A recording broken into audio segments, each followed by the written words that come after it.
because we are live and back on the Black Expat Life Abroad with none other than Miss Courtney B. I am so excited for this conversation because we are at another crossroad to introduce you to another destination expert. You guys are always in for a treat when we bring our team of super friends on to the platforms to be able to give you some real life understanding live from the ground. Because a lot of you, and I'm still seeing more and more, you guys are starting to look to leave the United States and haven't even visited where you are looking to go. I do not want you to be the next person in the chat talking about everything that I thought didn't work out the way that I thought, and I actually never went and chose to go and leave.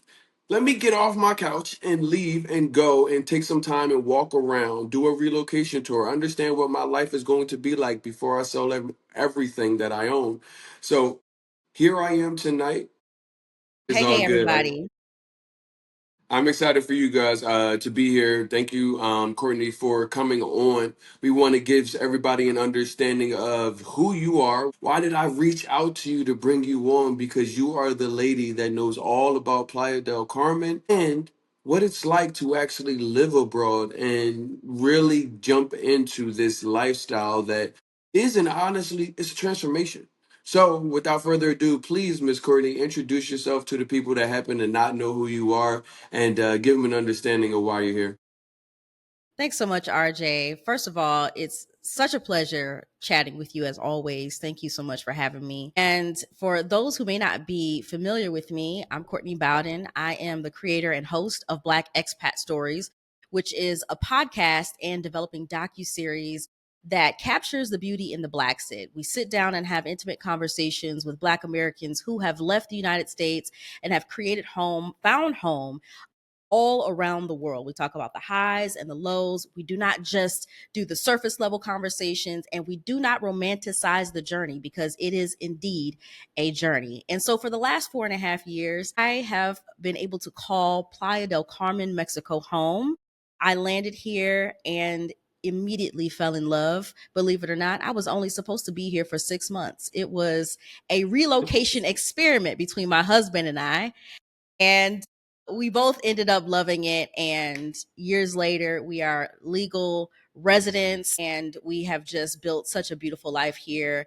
And so many other Black Americans have done it and are doing the same. And, for those of you who know me, I am a Playa del Carmen evangelist. It's not for everybody. It's one of those places where, for the most part, you're either going to really like it or it's going to not be for you. But for those that it is for, it is such a portal. It is a place that has such charm. Of course, there's the beaches, you have all of the trappings of paradise, but beneath that is a place that really has transformed my life and transformed the lives of so many other people that I know.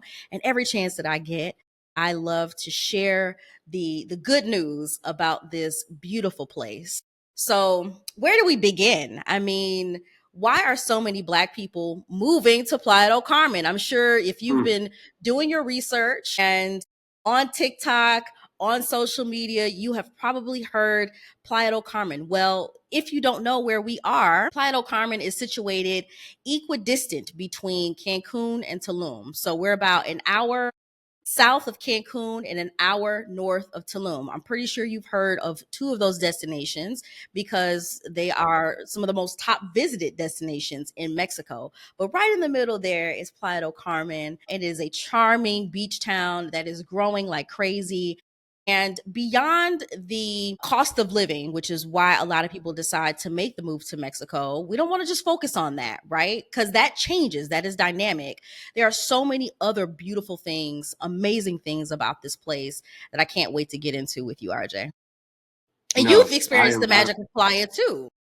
Yeah, you guys know me. If you guys don't know me, my name is RJ. I have been living abroad for the last 3 years full time, primarily in Medellin, Colombia. But as you guys continue to jump in my inbox, jump in my DMs, it is become on my heart to expand what it is that we are doing. This opportunity to connect people like you, not obviously you, Courtney, but the people that are watching this, giving them the opportunity to say, okay, we can go to one place. I always consider myself as like, that hookup, like the older brother or the younger brother that you always needed that was going to say, hey, I'm willing to reach back with the people that I'm meeting so that you have an opportunity to be connected. So I came out here to Playa del Carmen about a month ago after being in Medellin for so long. And it has been quite an interesting journey because I realized how important the communities are, how different this life can be and how much intention you have to be into going into where you're looking to go, having your drawbridge down to meet new people, try new things. So yes, I have definitely been walking myself around Playa while I'm here for a little bit, but I wanted to get an understanding because so many people that are watching this are in this particular moment right now. What made you leave the United States? Well, I don't know if we have time for that long story, but and I say that because half jokingly, because honestly, it was a buildup. It was a culmination of factors that drove my exit. But long story short, there was an opportunity during the pandemic to make a move.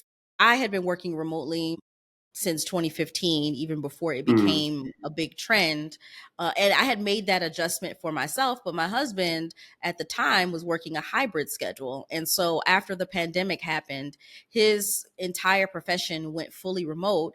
And that gave us the opportunity to explore this lifestyle.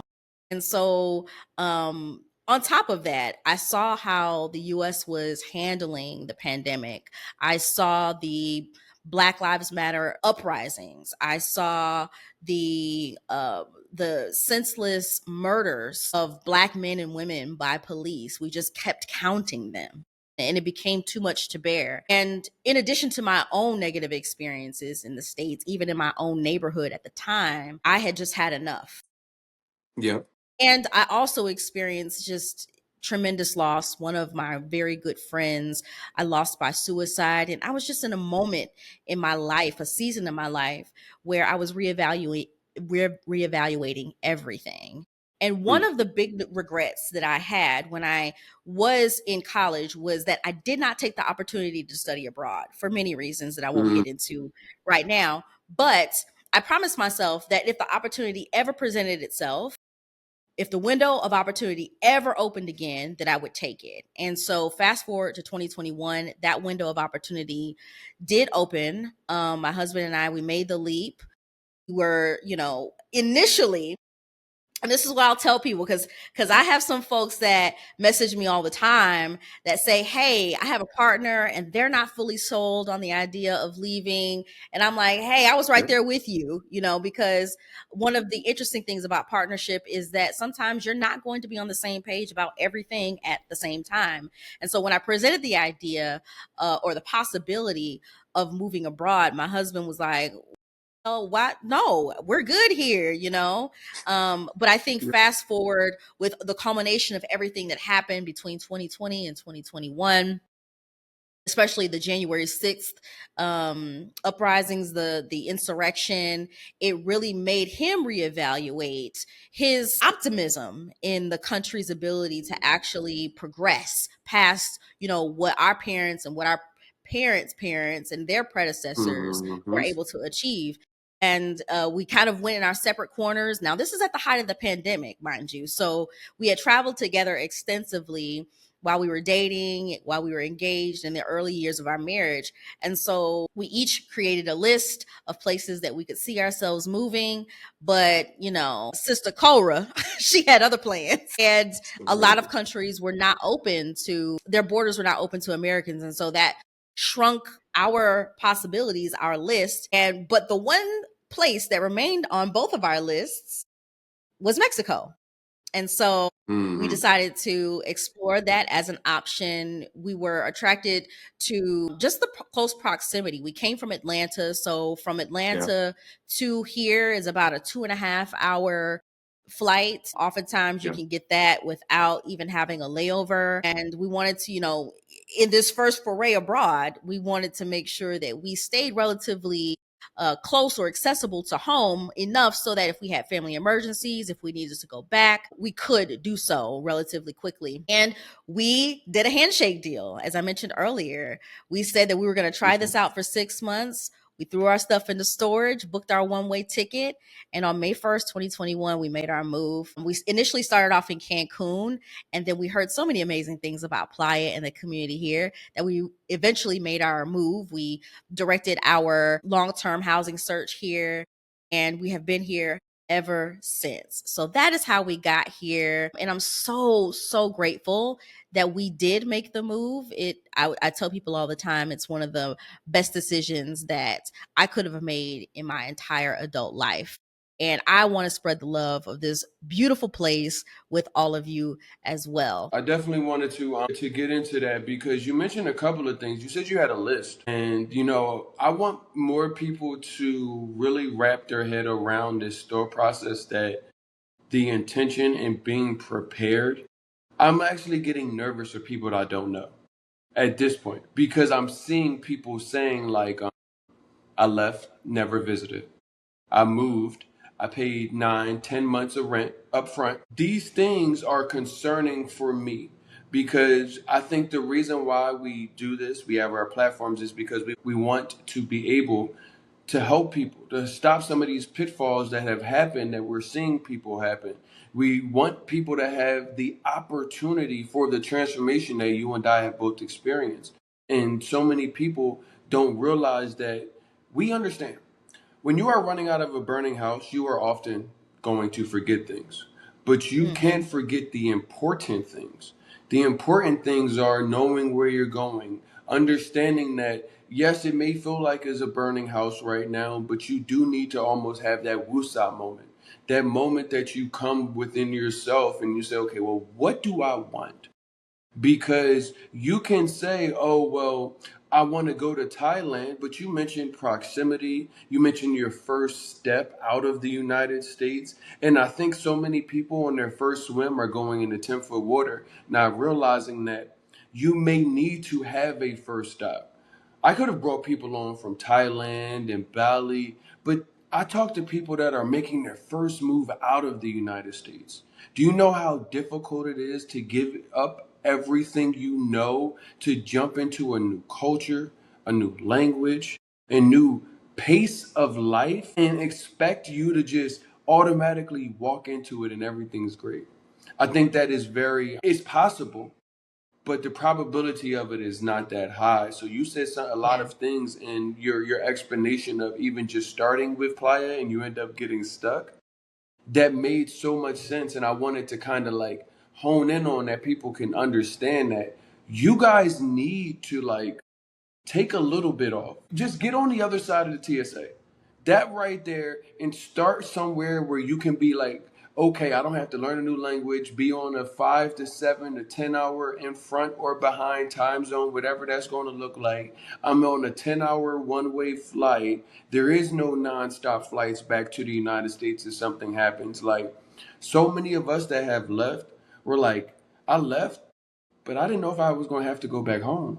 So I did Correct. certain things that kind of like positioned me, and we did this when there was nobody. There wasn't a lot of like people that look like us that we could say, okay, well, we watched these videos and we were on YouTube for a while, and now people are seeing more people and they're like, well, they did it and they did it and they did it. So clearly I can just go do it and make it easy. And I just want to point that out because the things I saw in the one of the travel groups today, somebody went over with their child to like somewhere in Asia, I think it was Thailand, paid nine, Mm. 10 months up front. They're living in the middle of nowhere because if that's what they can afford. The school situation is not what they assumed it to be. There's no black people where they live at because where the black people happen to be that are posted on the internet, Well, their budget doesn't actually go towards that, and I want people to understand like Playa del Carmen is such a great spot. It doesn't need to be an inn if you don't want it to, but it is a Yes. great spot for the first time mover abroad. Or give yourself a break, guys. Yes, because like you mentioned, RJ, it really is a feat.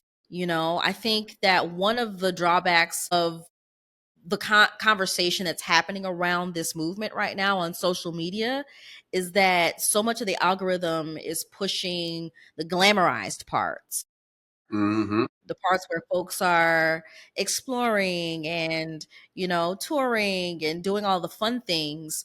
But I mean, just think about moving from one place to another in your own city.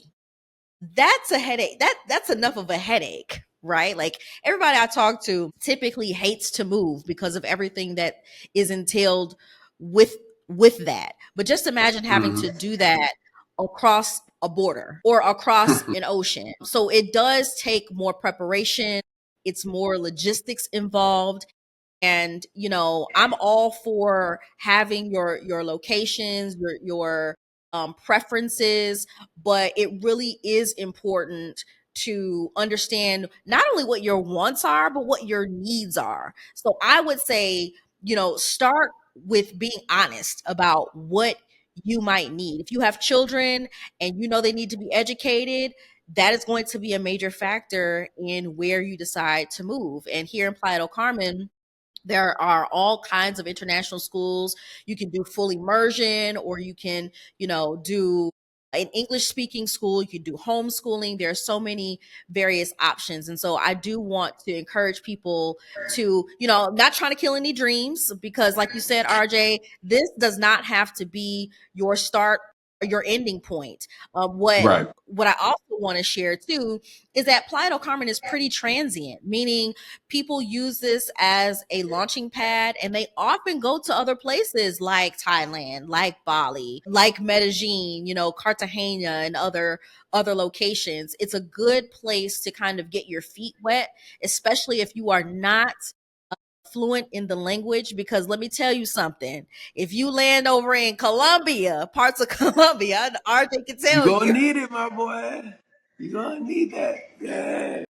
you're gonna need like some, not just base level Spanish, but like for real Spanish. And that goes for Sí, claro. any other country, any other non, English speaking country that does not have a large English speaking population. So that's another thing that you want to take into consideration, because yeah, you can Duolingo all day long, but learning on an app and learning in real life are two very different monsters. Now, I'm still on my Spanish language learning journey, but I will tell you that being able to pick up and move to a location that allowed me to speak enough English to get around and to find housing and go to the grocery store and all of that stuff.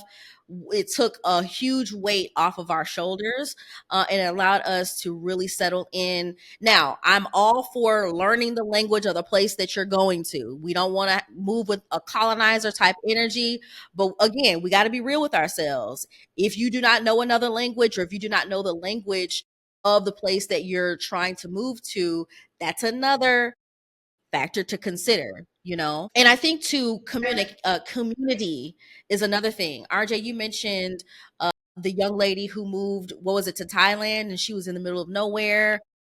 You know, you have to consider that where you're moving, it's not as easy to call your homies and your family and they can pull up on you real quick. And Nope. there will be times where you are going to have to call on your community for whatever reason, right?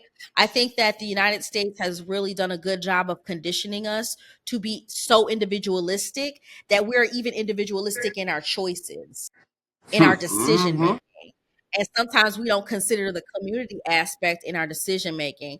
And I will admit, I'm the first to admit, I didn't necessarily consider that when I first decided to move to Mexico. I just knew that I wanted to get out of the United States. Now, so happened that we were able to join quite a few online expat communities, but community was not in the forefront of my mind as much as it is today. And now that I'm plugged Yeah. into community and I found my people, it's like, man, not only is this place for me, not only have I found my people, but I'm so grateful that to have landed in a place that is warm and welcoming, where people actually do want to help. They're not gatekeeping Yep. information from you.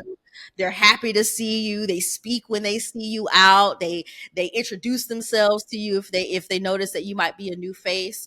So all of that really matters for settling in and making a place home. This is what you're going to be calling home for however long. And home is very Yep. different than just a quick stint, right? We're not talking about nomading per se. That's not what I do. Mhm. We're talking about making a place called home, and how you can do that and what you need to look for in a location that will allow you to do that pretty easily. Now, there's always going to be um there's always going to be time that you need to allow yourself to adapt to any new place.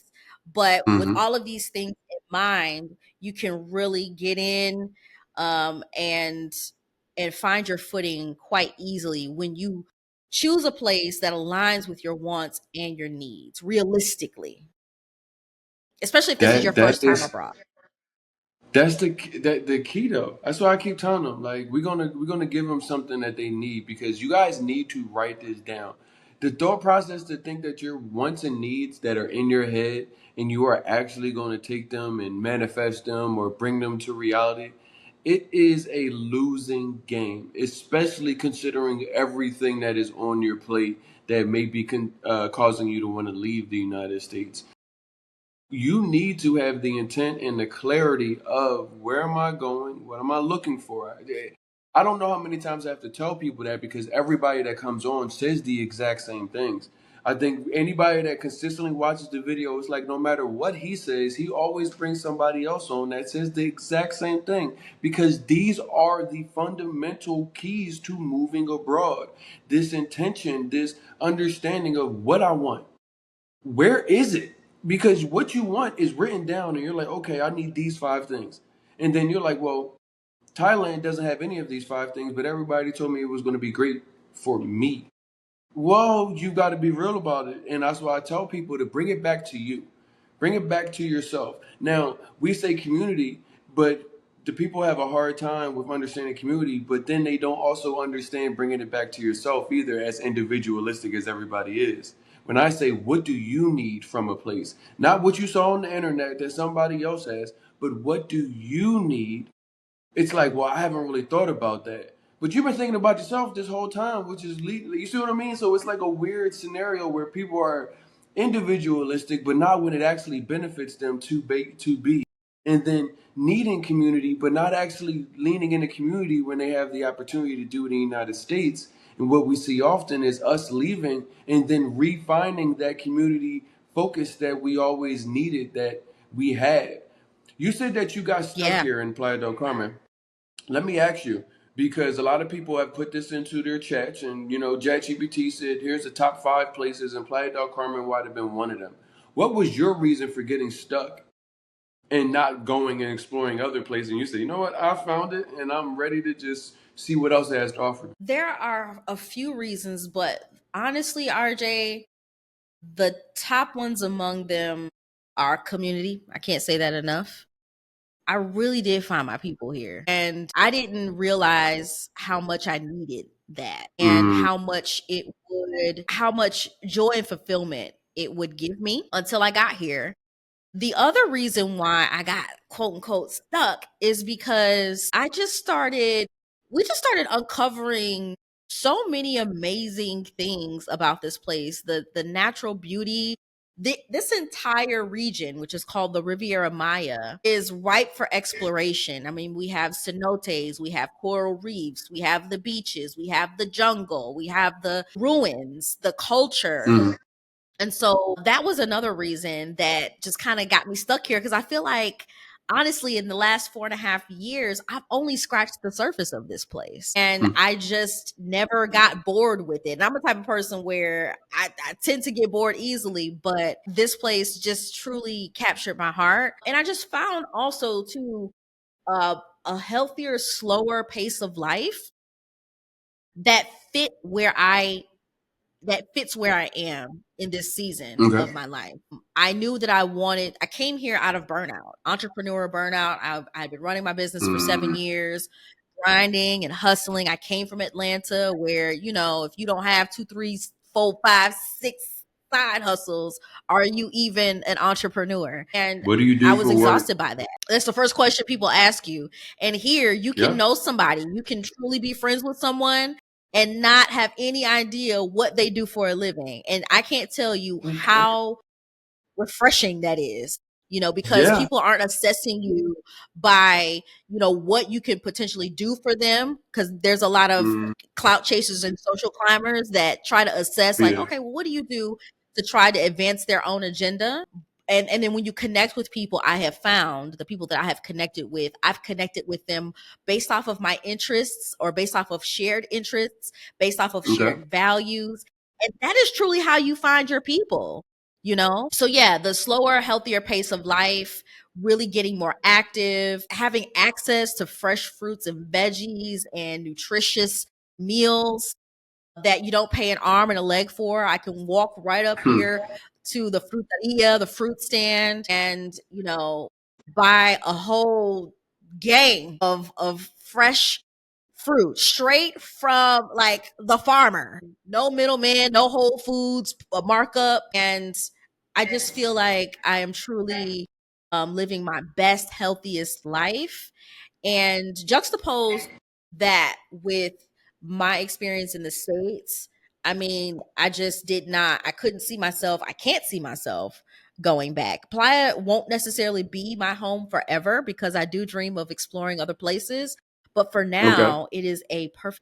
You know, so many people think that they're where they choose to go in their expat destination. That's like, well, I get. Have you been asked this question? So you renounced your citizenship to the United States? Like, I'm sorry, what? I renounced my citizenship to the United States. I'm no longer an American, and it's like people don't understand that. Never mind you when you move abroad, you're not renouncing your citizenship. One, two, wherever you choose as the first place, once again, it's not the end destination. What I have seen is you may go and hop around. What often happens, like I said, I was planning to spend 3 months or 6 months in Colombia, and then I was going to come to Playa. Well, I got stuck in Medellin Uh-huh. and was like, this is how you going to out fantastic. Really, seriously. But when so many people are looking at this, they're thinking, oh, I have to go and buy a house. So many Americans are thinking, I need to go buy a property. I need to even go get a visa tomorrow, not understanding how their passport works. And I want you guys to understand, you guys are in a bad relationship. I'm going to tell you, you guys are in a bad relationship. I'm your friend. I want to tell y'all in a bad relationship. Y'all in a bad relationship with America. And for when you get out of this bad relationship, I don't need you entertaining a bunch of suitors. I need you to like date around in the scenario of I'm not looking to go get married again.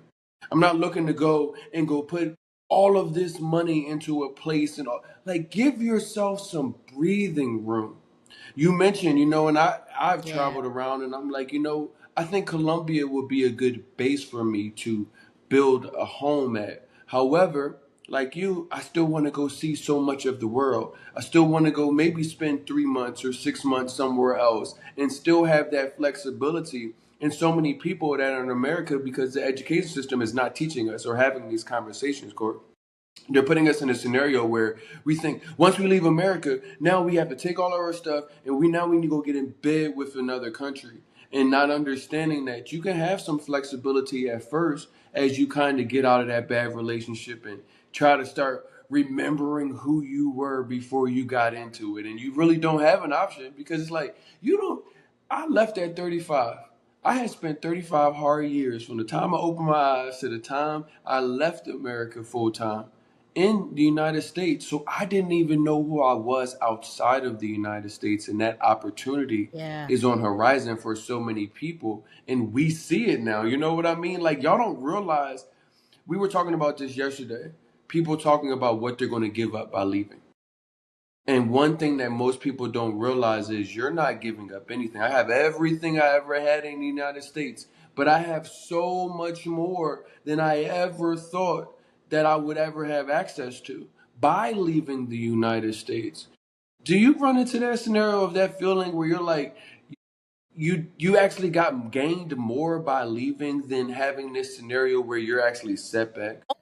100%. For all of the reasons that you mentioned and that I mentioned earlier, I think that now we're starting to have more conversations around how important our environment truly is. It is very difficult to heal and thrive in a place that broke you, in a place that consistently wounds you, in a place that constantly traumatizes you. And once I was able to extract myself out of that environment, like you said, RJ, so brilliantly, I began to learn who I was again, and what I truly wanted Hmm. authentically, not what someone else told me I should strive for, right? Not what someone else told me I should try to acquire materially, but what did I really want? And after landing here, the beauty of kind of going on this journey, either solo or with a partner, with your family, is that there is this sort of bubble that gets created when you first move because you don't know anyone. And so you lean on either yourself or your people. And Hmm. it is a fantastic opportunity to reassess all the things, right? All the things that inspired you to move in the first place, all the things that inspired you to exit the United States, and Yep. truly, reprioritize your life. And it is often very difficult to, make other decisions if you don't know who you are. And so that's why I say that Playa del Carmen is such a great launching pad because it gives people that space, that time to heal truly, Yeah. right? Whether you're in burnout, whether it is a chronic illness. I know people who have moved here with chronic illnesses and Hmm. because they are moving more, they're getting more sunshine, they are poisoning themselves less with Food is food, right. they have been able to get off of those medications, right? And that's not the case for everybody, but there's so many instances of that. And you truly do, I feel like, and you can chime in on this, RJ, in your experience, I feel like I have emerged as a new person in these last 4.5 years. And I'm so much clearer on not only who I am, but what I want and where I'm headed. And so the decisions that I make in my life moving forward are truly going to be authentic to me and aligned to my destiny. Whereas I didn't feel that before, Listen, you know? I am in front of you right now because of that. I'm actually in front of everybody, you as well as how we got connected. My job before moving abroad, I was a travel guy. Outside of that, I run my own telecommunications business. So everything was, like I can make good money. Everything is great. Whereas I look at this opportunity, and I said to this to a number of people in the last, I would say, year. I now know what I'm supposed to be doing. There were so many like inklings of what I'm doing now as okay, I could see something like this, I could see something like this. My folks would tell me, oh, you could be a politician or a reverend. And I said, I don't have any space to be crooked at any point. So I'm going to stick to what it is that I know. But when I found the opportunity to reach back, understanding who I was, accumulated a bunch of stuff, done a bunch of things in the United States, and then left the United States, and then saw what it was that was available, not for just me, but for so many other people. I didn't have that space to see where I was. I was always walking towards this journey. So many things that I did 10 years ago was Yeah. actually things that prepared me for today and the things that I do. But I didn't know where I was walking. But now on the other side of the TSA, I tell y'all, the transformation happened on the other side of TSA. Because what I've been able to put Mm, together, being able to help families move abroad, being able to connect with people like you in multiple countries and multiple cities, coming from America, living abroad. That's only God and my ability, the energy that has been put in front of me, and saying, okay, this is what your calling is. I'm gonna just continue to lead it. Now I just said to my girl, I said, yo, I know what I'm supposed to be doing. I feel good in doing this. I don't feel like this is work. This is what I can do for my community. And this only came by me leaving and seeing how important community was to me. So just space that you have. Now you might Yeah. not you, but whoever's watching this, you might not be like, oh, well, I'm going to go inspire the community to help move abroad. That might not be your hat. We talked about, the community having, everybody's got their role. My role may be this and your role may be that, but your role within the community is such an important part, and so many more people are starting to fold back into the community now, or realizing that we're going to need each other to get out of this. And me seeing what this gives us abroad is such a unique thing. But I know a lot of people are here to talk about Playa del Carmen. You and I, we gonna keep talking because you and I are like linked up with this, like what we need to do and how can we have these conversations to help guide people out. But I know a lot of people are in that destination searching phase and really looking for information in Playa del Carmen. I want to get into the cost of living because finances may not be on somebody's radar, but it is on a lot of people's radar because things in the United States just cost like an arm and a leg, the price of groceries. Talk to me about what that looks like in Playa versus what you even experienced just jumping back in the United States, and you're like, I don't know how y'all paying. Listen, it's so funny because um I was hanging out with some friends, one of which was visiting from the States, from New York City, and she was just emphasizing Mm-hmm. how violently expensive things have gotten, especially since the pandemic began. And I'm really careful when I have this conversation, RJ, because it Okay. can be a slippery slope. When we talk about expensive, that is relative, right, to your Yes. particular financial situation. But the quality of life, the cost of living compared to many major US cities is certainly a relief. I will say that. When we first moved here in 2021, we were able to cut our living expenses by 50%. Imagine what your life could look like if you could cut your living expenses by half. Imagine Hmm. how much more breathing room you could have, right? Imagine the choices that you could make. Imagine the amount of financial milestones that you could reach. Now, I won't say that that's the case today because things, like everywhere, inflation has impacted. And I don't want to paint a totally rosy picture that, oh, Mexico is so cheap and all of that. I will say that because we are in Quintana Roo, which is a state that was created for tourism. Remember, we have not only Playa del Carmen, we have Cancun, and we also have Tulum. It is one of the more expensive areas of Mexico. So I do encourage people to do Okay. their due diligence and do their research. However, like I mentioned, against many major US cities, the cost of Yeah. living here is relatively manageable for most people, especially given the environment that you find yourself in. You might be able to find an apartment that is walking distance from the beach, that is much less compared to where you might be coming from in the States, especially like that East Coast, because that's where I came from, Atlanta. Yeah. And that's what I'm most Mm-hmm. familiar with.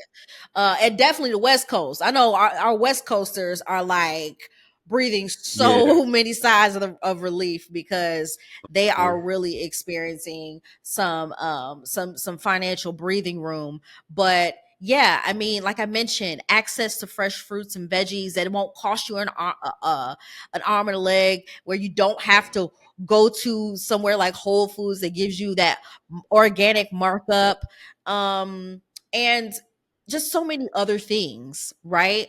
Also, your cost of living tends to go down because, for most people, because you are not accumulating and acquiring so many material things. We moved here with two suitcases and a carry-on, my husband and I.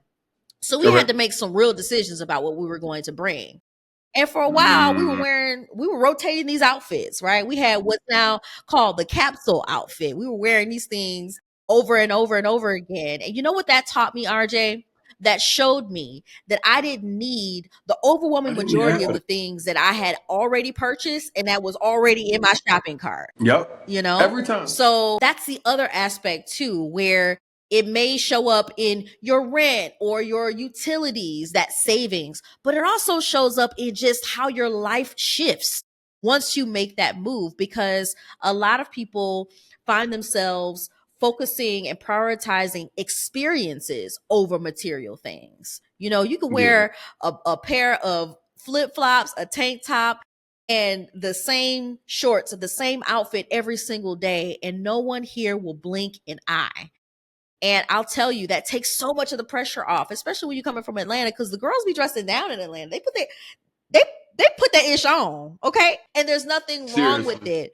But it's such a relief to not have to constantly be on, to constantly perform, you know, and that is also something that gives you a sense of psychological safety in knowing that you can just truly be your authentic self. You can show up as is and, you Hmm. know, still live a beautiful life. So that's what I'll say about the cost of living. What I really love to focus on, even above and beyond the cost of living, is quality of life, because you don't have to have a ton of money to have a wonderful quality of life. And that is what I have found here in Playa del Carmen. A lot of the reason is because of the nature here. Also, because everything here isn't transactional. There are free areas to work out. There are free workout classes, group workout classes that happen, you know, multiple times a week. There are third spaces that you can go to where you don't have to constantly spend money. I hear people talk about, you know, going out and socializing in the United States. It's like you go outside and you automatically spending $100. It's $100 to go outside, Wick. you know, and that keeps you Wick. from connecting with other people, because you know, by the time you get done with going for drinks, going to brunch here and there, you've you've depleted your bank account. And here I will say that the connections happen over kickbacks. They happen over, you know, a cup of coffee. They happen at the park. They happen while you're just walking around and exploring the area. They happen at the beach, you know, and the quality of the connections. And again, the quality of your life, just, I know mine has elevated tenfold, Yeah. exponentially, since I've landed here, and that's what I really value. No. And you bring that up and it makes me think of this is the exact scenario. I came from Medellin, was like, all right, I know Courtney's out there. Our friend Jazz, she just had moved back, so I was like, damn, she's gonna be gone. And I got into one of the chats and I was like, okay, hey guys, I'm here, what's going on? And somebody messaged me in the chat, one of my homegirls, Monet, and it's like, oh my gosh, you are here? Well, about a year and a half ago, Nay and I met each other when we went river rafting in Medellin, Colombia. She ended up leaving after like 3, 4 months. I always had her kept her number and stuff, kept in contact with her, but she had went back to the States for a little bit. And then I went into the playa chat and she was like, I just got back last night. And when I tell you guys, like the people that you will meet, you know, you get this thing that is like you have an opportunity to see life in a different way where you automatically know that if you would have stayed on the path that you were in, no matter if you feel like it's great or you feel like, you know, you maybe need some change, that your life is automatically going to have would have been different, like in the worst ways possible, because of the things that you are starting to do now that just come easy. You know what I Yeah. mean? Yeah. Yeah, yeah, yeah. So that quality of life is important. Yeah, I think it's truly incalculable. That's why I focus Yeah. on that more so than cost of living, because we operate off of two different currencies. Here in Mexico, we are on the Mexican peso. And at any given time, that exchange rate can change. I mean, it fluctuates daily. It fluctuates sometimes a couple of times a day. It typically it is 20 to 1. 20 Mexican pesos on average for $1 US, depending again on the season and on the market and all of that good stuff, which Mm-hmm. is pretty decent, right? But that doesn't give people a real sense of what that means, because you have to, it's you really get the best sense by being on the ground. But what I will say is, that quality of life aspect is definitely something that you just can't put a price tag on. No, you can't put a price tag on vitality. You can't put a price tag on well-being. And that's what I'll say. Yeah. It's just I can't even, and honestly, like, the quality of my life definitely got upgraded in ways I didn't expect. And I Okay. didn't know the areas that I would really appreciate that would be upgraded. You know what I'm saying? Mm-hmm. Mm-hmm. And so it was just it was a pleasant surprise, and it was another one of the reasons why I got stuck here. You know? Let me tell y'all this, because I know people are like, but you didn't tell me how much things cost. All right, let me tell you this, because I know people want to. A bag of groceries does not cost $100. Let me just tell you that right now. Now, don't everything comes down to what you put into the bag. If you put in a bag, if you go get a bag of lobster tails, you're probably going to spend more money than average. But the basic needs, they're not at $100 a bag of groceries. Going out to lunch doesn't cost 75 to $100. That is the perspective. I always tell people you can spend like you can spend like you're back in the United States, no matter where you go. Even where Colombia is 4,000 to 1 versus 20 to 1, and you could still spend like you're back in the United States. They have grocery stores and malls and restaurants where you could pay $120 a plate for food, or you can do that. But if you are trying to live the American life, and I think the American life is, let me show you what I have in my bank account. Let me go into a club and throw money. I get so many Americans asking me, where can I throw money at? Where's the strip club? And I'm like, this doesn't Mm. happen in the same way that it does in the United States. Where the section's at? I want to get bottles. And it's like, the section doesn't even cost anything, bro. Like, you want a bottle, it's $30. You're the conditioning of what we're asking. So I know a lot of people are like, well, what's the cost of living? Like, you can get a beautiful house. Many times we're renting, and this is general, Colombia or Mexico, we're renting with things included. So many of the utilities are included, but depending on where you are going, a place like Playa, because it's hot and real hot some parts of the year, air condition, electricity may be something that you have to pay, so it's not included in your rent. But Hmm.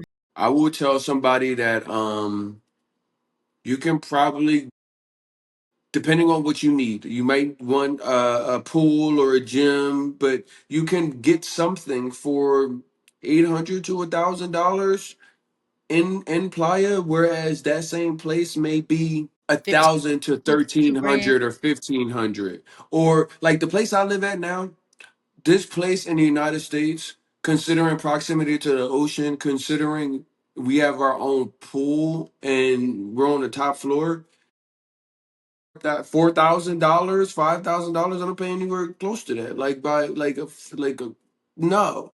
So the that's why it's a lot of us are like kind of like, well, I don't want to give you a real answer because it comes down to you and what you want and what you're willing to purchase. But I will tell you, things are like way more affordable, and the quality of life that you get for way less money. I tell people we often are chasing $100,000 in the United States. That $100,000 lifestyle, that a place like Philadelphia, even shit, Los Angeles, $100,000 don't go that far. Whereas Pennies. $50,000, right? You could have $50,000 and feel like you're living $100,000 lifestyle in many places.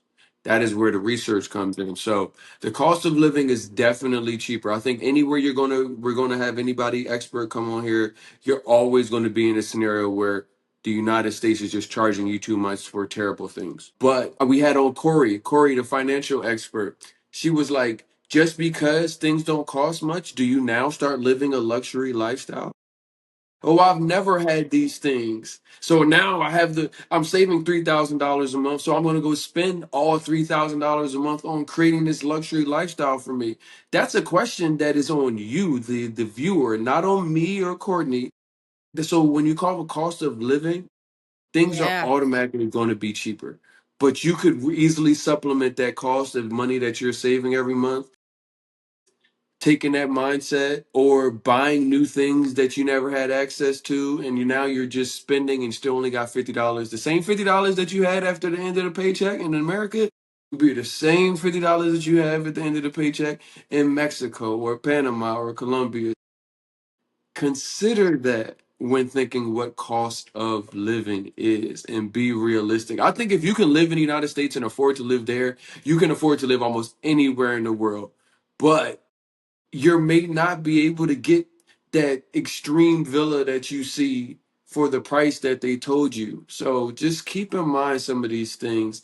We talked about the need for Spanish a little bit. I want to get into that because that is a concern, and we're going to have to touch a big button topic for people because when people are talking about Mexico in general and Playa del Carmen, it's one big elephant that is in the room. But before we get there, I want to talk to them about Spanish because I went to Colombia first. If I would have went to Mexico, I would have been fine with the Spanish that I had at the time that I left. Whereas in Colombia, I had to get like put my Spanish jacket on. And you mentioned the D word earlier today, which is Duolingo, and we don't say them people names. We're not gonna say it no more because that place. Those people do not help people learn language. They will give you It's words that you will gamified. never use over 400 days of consecutive use. And it's like, you now know how to tell somebody you own a brown belt and that you are in class learning that, but you can't go to the restroom. We need to stop. So Duolingo is not something that I endorse at all. They will never give me a sponsorship or send me any money unless they change their program. Spanish in Playa del Carmen. I've got my thought process. Tell me what it's like for the first person that's coming here. And I know hola and buenos dias, and that's it.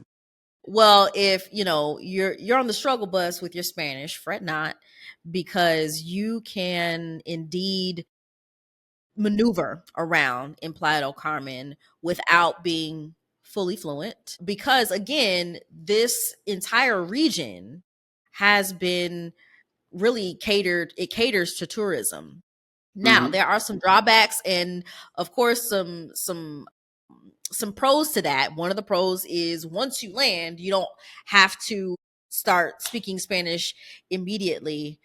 But I will say that you do get treated a little better when you give it a try. I will say that. Cuz just imagine if someone landed in the United States and started speaking their native language to you, you'd be like, "Excuse me," but if I they ain't made an got you. effort, if they didn't made an effort, even if they have to piece together sentences or words, if it's the wrong verb tense, at least they're Hmm. trying and you can meet them where they are. And that is the experience that I've had here in this entire region.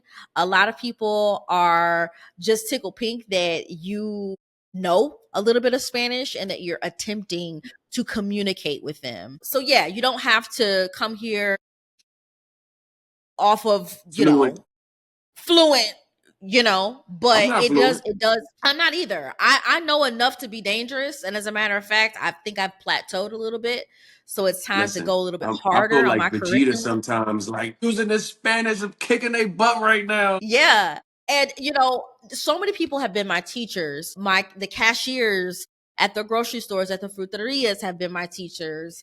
Cab drivers have been my teachers. And one thing that I really love about here is the people. The people are so warm and so kind. They will go out of their way to help you, especially if you're stuck trying to speak the language, or you're at Hmm. the cashier and you don't know what they're saying and they may not speak English. So even if you do find yourself in a situation where you cannot use your English or your native language, people are so helpful here, and they're not snobbish about their language, and that also contributed to my reason for staying, because Yeah, it's one thing to say, yeah, when you get here, you got to learn the language and you got to do this and you got to do that. But on top of moving your entire life, if you don't already know the language, that indeed can become a full-time job. So I understand that not Mhm. everybody is in a life space or a stage where they will be able to get on a curriculum immediately and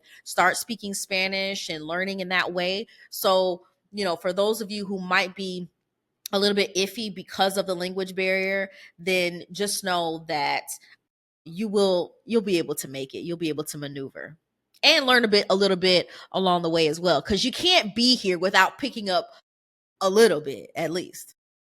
Let me tell you something. Some people have their brains turned off so much, and that's why I do my best, and you do such a good job at this of trying to educate people before they buy their ticket, before they go leave.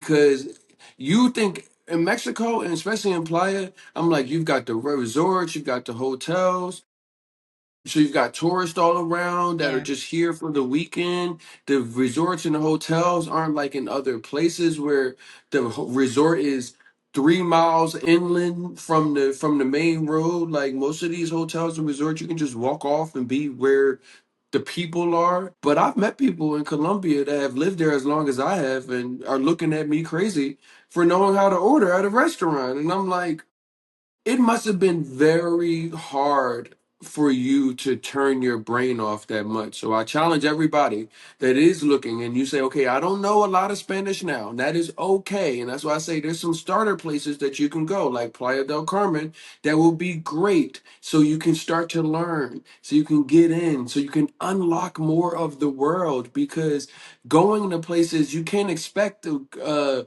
colonization to have taken English everywhere that you wanted to go. There's some spots that you want to go that they won't speak English, and you're like, well, I'm not going to go.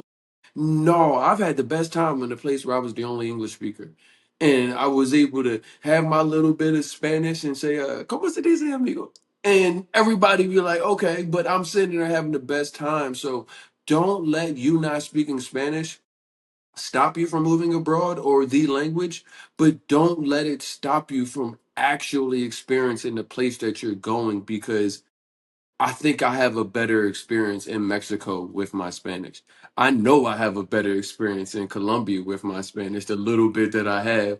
And I feel such a sense of accomplishment when I'm walking out. It's like, boy, I told them at the, man, I knew, listen, when I found out my barber here in Mexico was Colombian, because I could Yeah. hear them speaking Colombian Spanish and not Mexican Spanish. And I'm like, can I ask y'all a question? But I'm saying this in Spanish. And they like confirmed. And I'm like, your boy is living. I got my Spanish together. I'm living my best life. I felt accomplished. And it's like, you got to have your little Yes. expat wins. You know what I mean? So definitely don't Yes. let that keep you at home, but come prepared to learn. You're not too old to learn. Right. One of the things that is the elephant, and I want to touch base on that because I've been getting you guys, not you, Court, but y'all, the audience, y'all will, especially in the age of AI, y'all will see something and take it for 100% as if it is the light.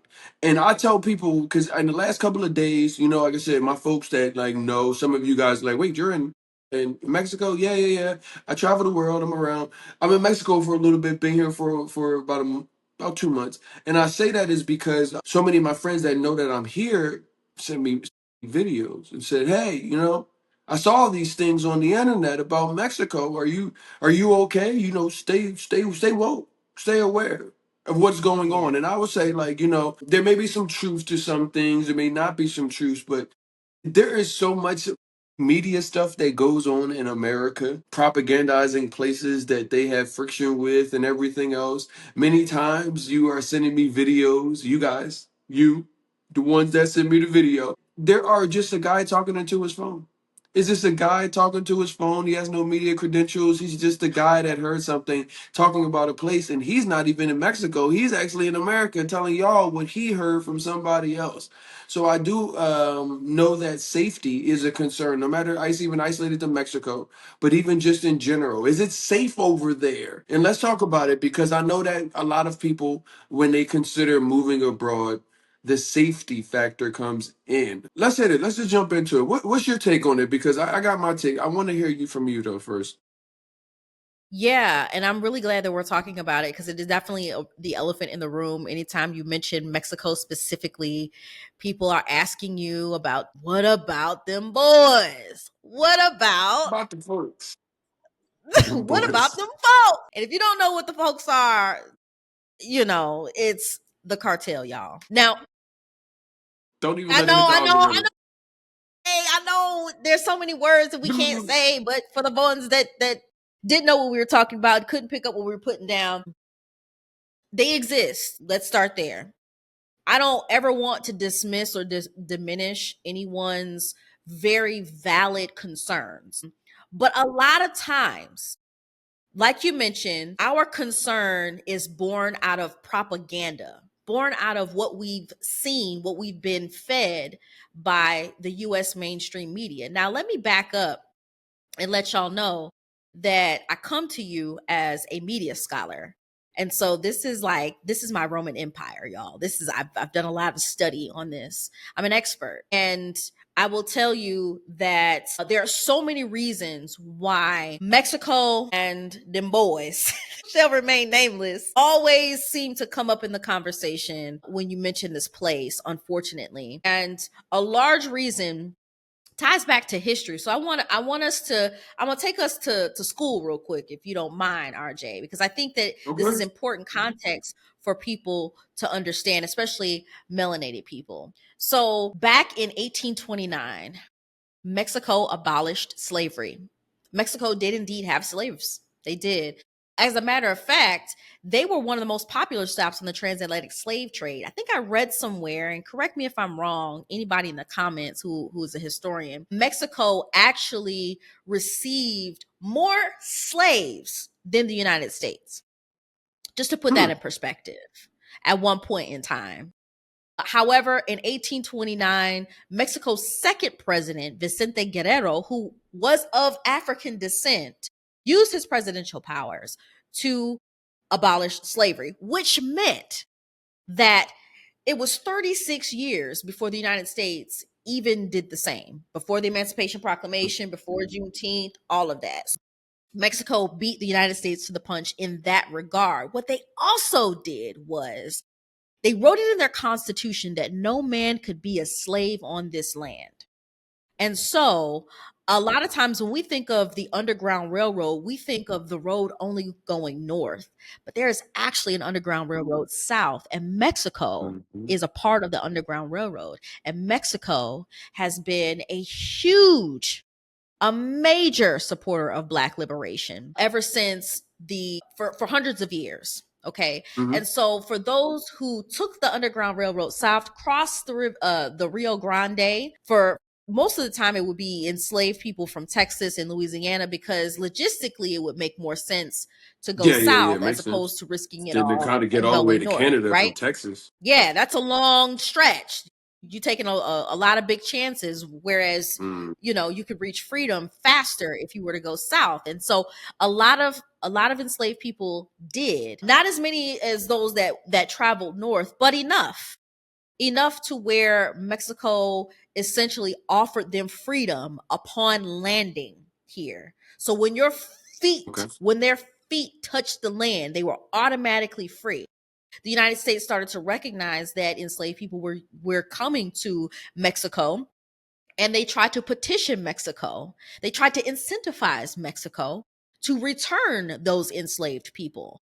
However, Mexico said, "No, nah, we're not doing that. We're standing on business." And they truly did. It took the people, and this is an important piece, because oftentimes we lean on legislation like, oh, it's illegal, but legislation, the effectiveness of is only so much if the people actually make sure that those laws are executed.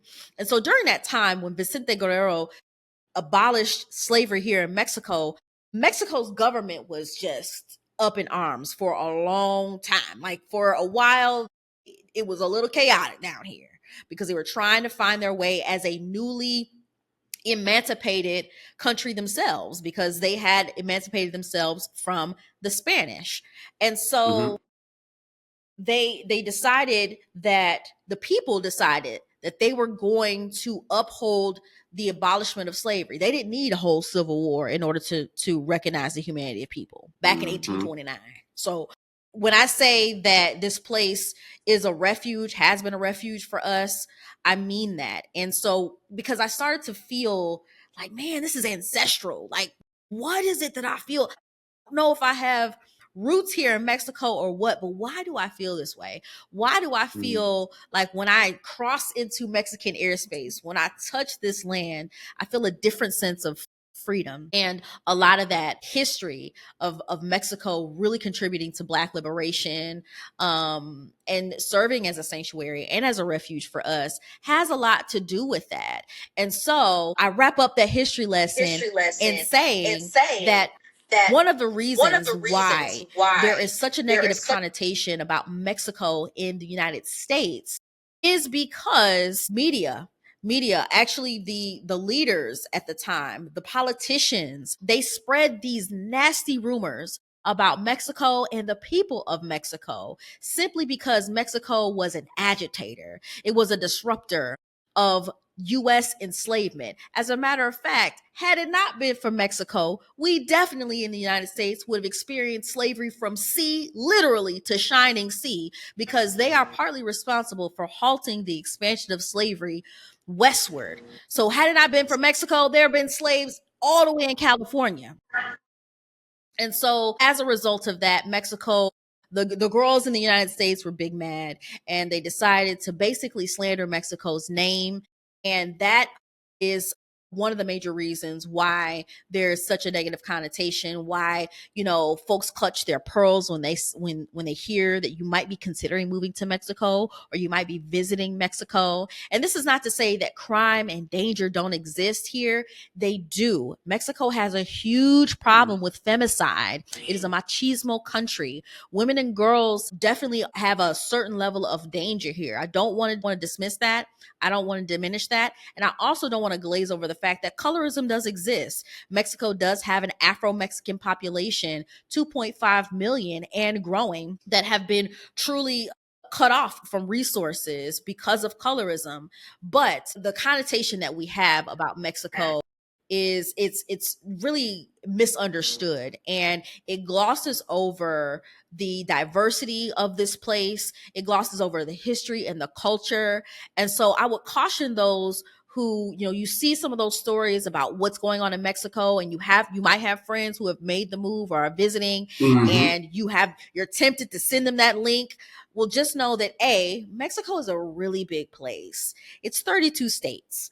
So anytime you hear something going on in Mexico, pause and do a little reading, right? Investigate to see if that's actually the area where your homies are before you send articles and videos and all of that, because we receive an influx of them. Because that would just be like us sending you SOS text, like, okay, there's something that happened in New York City, but I'm sending that to my friend in California. That's essentially how we have to think of it, because Mexico is so big, it's so vast, and it's not a monolith.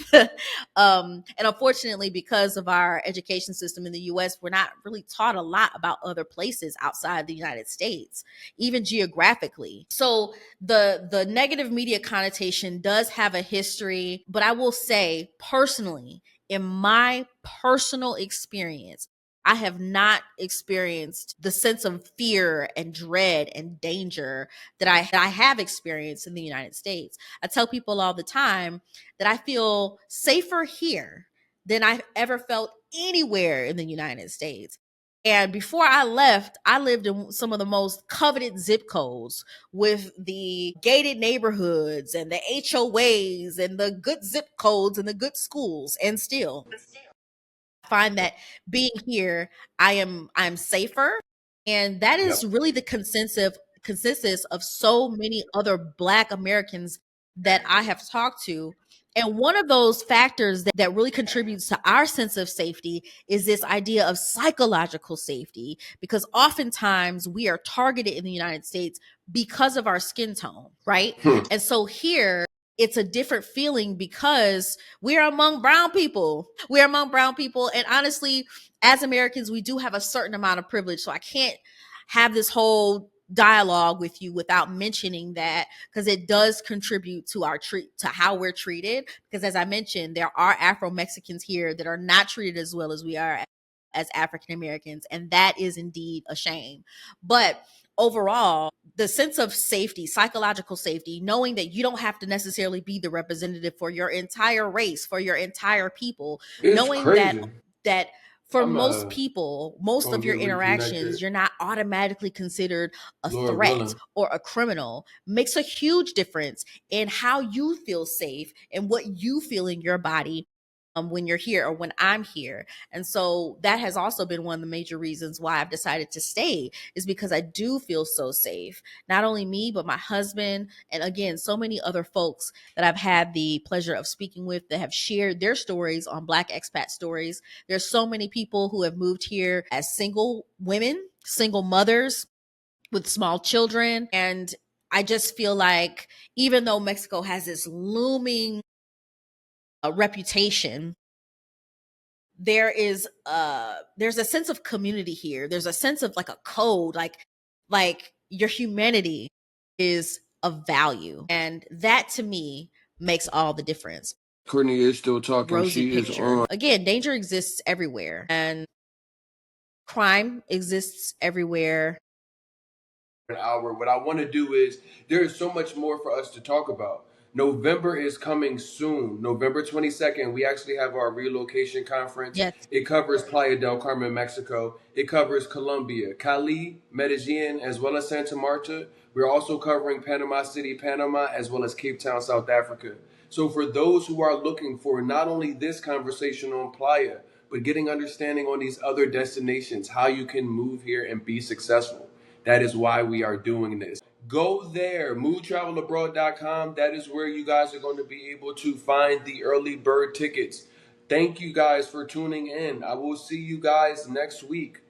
Special So guest. hopefully you've gotten some good information, at least to get you started on your relocation search, if that is indeed what you are looking to do. Playa del Carmen, again, is a great launching pad for so many reasons. And on November 22nd, we're actually having a virtual relocation conference. So we're going to be highlighting three major countries that are hotspots for Black Americans right now moving: Colombia, Playa del Carmen, Mexico, and Panama. So if you are interested in any of those three places, if any of those three places are on your relocation list, then you'll definitely want to register for the virtual relocation conference that is coming up on November 22nd. 10 plus experts giving you insights on cost of living, infrastructure, all the things that you might have burning questions about. And you can grab your ticket by visiting blackexpatstories.com/relocate.